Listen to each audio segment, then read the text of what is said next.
Let's get right into it. You're facing a life or death situation in the wilderness, and your brain starts pulling up all those survival tips you've heard over the years. The problem is, half of those tips are complete garbage that'll get you killed faster than doing nothing at all. Hollywood has been feeding us deadly misinformation for decades, turning potentially life-saving knowledge into a death sentence. Today, we're breaking down the survival myths that sound smart, but are actually ticking time bombs waiting to explode in your face. Number 9. The bear playing dead disaster. Picture this scenario. You're hiking through the woods when suddenly a massive bear emerges from the trees. Your panicked brain remembers some movie where the hero plays dead and survives. That's about to become your final performance. Black bears aren't buying your acting skills. They're opportunistic feeders who see a motionless human as an easy meal. Playing dead around a black bear is like gift wrapping yourself for dinner. These bears will investigate, poke you with their claws, and potentially start eating while you're still breathing. Here's the real survival strategy. Make yourself look enormous. Yell like your life depends on it. Throw rocks, and if it gets close enough, punch it square in the nose. You want that bear thinking you're more trouble than you're worth. Grizzly bears are completely different animals. They're defensive creatures trying to neutralize threats. If a grizzly makes contact, then you drop flat, protect your neck, and spread your legs so it can't flip you over. But polar bears follow different rules entirely. They see humans as walking snacks and will hunt you down. With polar bears, you fight back with everything you've got. Your survival cheat sheet. If it's black, fight back. If it's brown, lie down. If it's white, fight with all your might. Getting this backwards could be your last mistake. Number 8. The deadly recycling myth. You're stranded in scorching desert heat. Your water supply completely gone. Desperation kicks in, and you remember that survival show where someone drinks their own waste to stay alive. Congratulations! You just accelerated your journey to the afterlife. Your kidneys work like specialized bouncers, filtering out toxins, excess salt and waste products your body desperately wants to eliminate. When you drink that concentrated cocktail of nastiness, you're forcing those same toxins back into your system. Your kidneys now have to work double time, using precious water reserves to filter out the exact same garbage they just expelled. The more dehydrated you become, the more concentrated and toxic this liquid becomes. It's like taking poison and making it stronger. Your body will respond with violent vomiting and diarrhea, causing you to lose even more water than before. Even military survival manuals specifically warn against this practice. If your body is throwing something out, there's probably a damn good reason. Don't try to sneak it back in through the back door. Number 7. The underwater boxing match. You're swimming in crystal blue water when that unmistakable dorsal fin starts cutting through the waves toward you. Your brain suggests throwing a punch at its nose. That's about as effective as trying to karate chop a speeding locomotive. First, have you ever tried throwing a punch underwater? Your movements become sluggish and pathetic, like fighting through thick honey. Meanwhile, that shark is a living torpedo designed by millions of years of evolution to dominate its environment. When you swing at that nose, you're probably going to miss spectacularly. And guess what's directly below that target? Rows of razor-sharp teeth that would make a chainsaw jealous. Sharks have special sensors in their snouts that detect electrical fields from muscle movements. Your wild punching might just convince them you want to fight. Instead of aiming for the nose, go for the eyes or gills if you must fight. These areas are far more sensitive and you're more likely to actually hit them. But remember, sharks aren't really interested in eating humans anyway. We taste terrible to them, like a mouthful of rubber and bones. Number 6. The animal food critic fallacy. You're lost in the wilderness, stomach growling with hunger. You spot a bird happily munching on bright red berries. and your starving brain thinks this is nature's stamp of approval. This kind of thinking might just be your final thought. Animals aren't reliable food testers for humans. Their bodies are completely different chemical processing.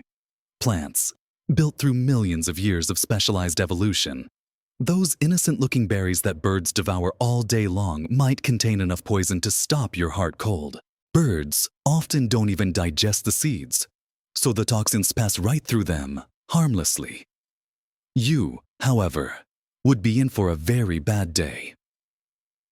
A squirrel can munch on mushrooms that contain enough toxins to destroy your liver and kidneys. The squirrel's fine because its body has the right tools to handle those chemicals. You don't have those evolutionary cheat codes. Animals have specialized enzymes and supercharged livers that can process toxins that would send us straight to the morgue. Just because something is on the wildlife menu doesn't mean it belongs on yours. Number 5. The Moss Compass Con. You're completely lost in dense forest. No phone signal, no GPS. Just you and your supposedly superior human intelligence. Then you remember that old saying about moss growing on the north side of trees. Well, get ready to become even more lost than you already are. Moss doesn't give a damn about cardinal directions. All moss wants is a nice, damp spot to call home. It's like that friend who crashes on your couch because it's comfortable, not because they love your living room's feng shui. Moss grows wherever conditions are right. Shaded areas, places with moisture, spots protected from harsh winds. In dense forests, you'll find moss growing in complete circles around tree trunks. Following that circular pattern is literally walking in circles. Ground moisture makes moss grow everywhere, turning your natural compass into a spinning wheel of confusion. This myth has probably gotten more people lost than any other piece of wilderness advice. Next time someone mentions this mossy navigation trick, hand them an actual compass instead. Number 4. The Frozen Water Trap. You're surrounded by snow in a winter survival situation, desperately thirsty with no liquid water available. The obvious solution seems to be eating that white stuff everywhere. Big mistake. Eating snow is like taking out a high-interest loan with your body's energy reserves. Your internal furnace has to melt that snow before it becomes usable water, burning precious calories you can't afford to waste. Each mouthful of snow is like swallowing tiny ice bombs that drop your core temperature.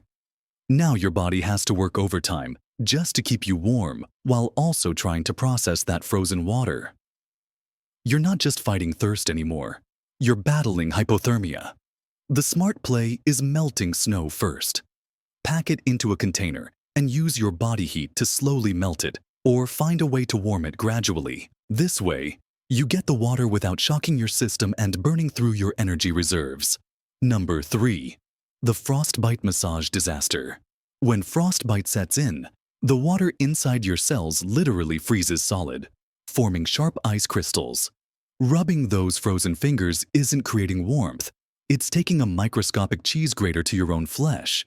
Those ice crystals are shredding your cells from the inside out with every massage stroke.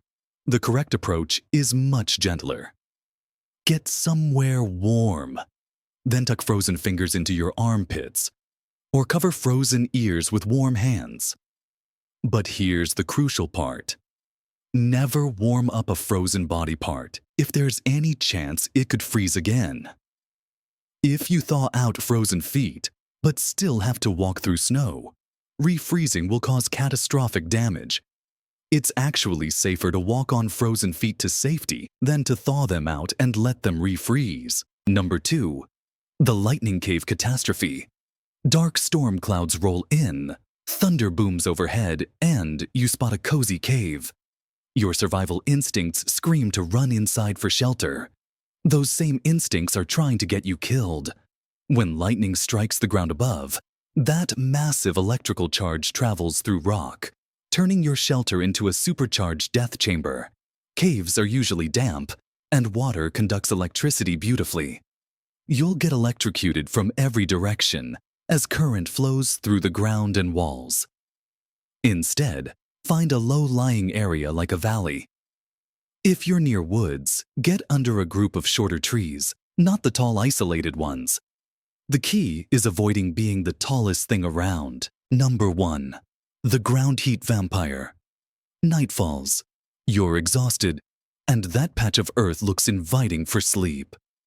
The ground beneath you is actually a giant heat thief. It doesn't matter if the air feels warm. The earth will suck every bit of warmth from your body through direct contact. You're like a tiny ice cube dropped into an endless ocean of cold, and the earth always wins. Your body starts shutting down blood flow to extremities. Your brain gets foggy, and some people get so confused they feel hot and start removing clothes.